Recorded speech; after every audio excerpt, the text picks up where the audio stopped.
गौतम बुद्ध की कहानी, जिसने दुनिया को शांति का मार्ग दिखाया। बहुत समय पहले कपिलवस्तु नामक नगर में एक राजकुमार का जन्म हुआ।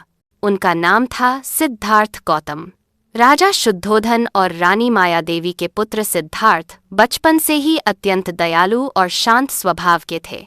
उन्होंने कभी किसी जीव को कष्ट नहीं पहुंचाया।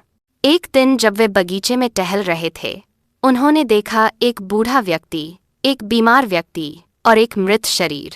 इन दृश्यों ने सिद्धार्थ के मन को हिला दिया। उन्होंने सोचा, जीवन में इतना दुख क्यों है।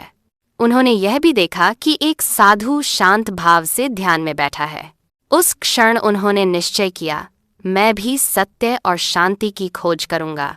एक रात सिद्धार्थ ने अपना महल, पत्नी यशोधरा और पुत्र राहुल को छोड़ दिया। वे निकल पड़े ज्ञान की खोज में। उन्होंने कई गुरुओं से शिक्षा ली, कठोर तप किया, परंतु उन्हें सत्य नहीं मिला। अंततः वे बोधगया पहुंचे और बोधि वृक्ष के नीचे बैठ गए। उन्होंने प्रण किया, जब तक सत्य न मिल जाए मैं उठूंगा नहीं। कई दिनों के ध्यान के बाद एक रात पूर्णिमा को सिद्धार्थ को ज्ञान प्राप्त हुआ। वे बन गए भगवान गौतम बुद्ध। बुद्ध ने सिखाया, जीवन दुखमय है पर उसका अंत संभव है। उन्होंने बताया कि दुख का कारण तृष्णा इच्छा है, और जब इच्छा मिटती है तो निर्वाण प्राप्त होता है, यानी पूर्ण शांति। उन्होंने अपने उपदेशों को 4 आर्य सत्य और अष्टांगिक मार्ग में बांधा। 4 आर्य सत्य।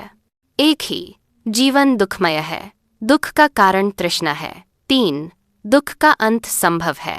4, उस अंत तक पहुंचने का मार्ग अष्टांगिक मार्ग है।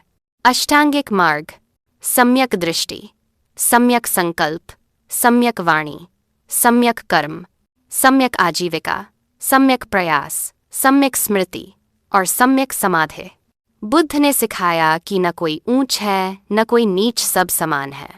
उन्होंने हिंसा का त्याग कर अहिंसा और करुणा का संदेश दिया।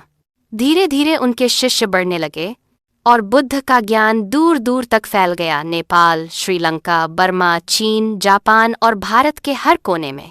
अंत में बुद्ध ने कहा, अपना दीपक स्वयं बनो, यानी किसी और पर निर्भर न रहो। ज्ञान और सत्य तुम्हारे भीतर ही है। शांति भीतर से आती है, उसे बाहर मत ढूंढो। नमो बुद्धाय।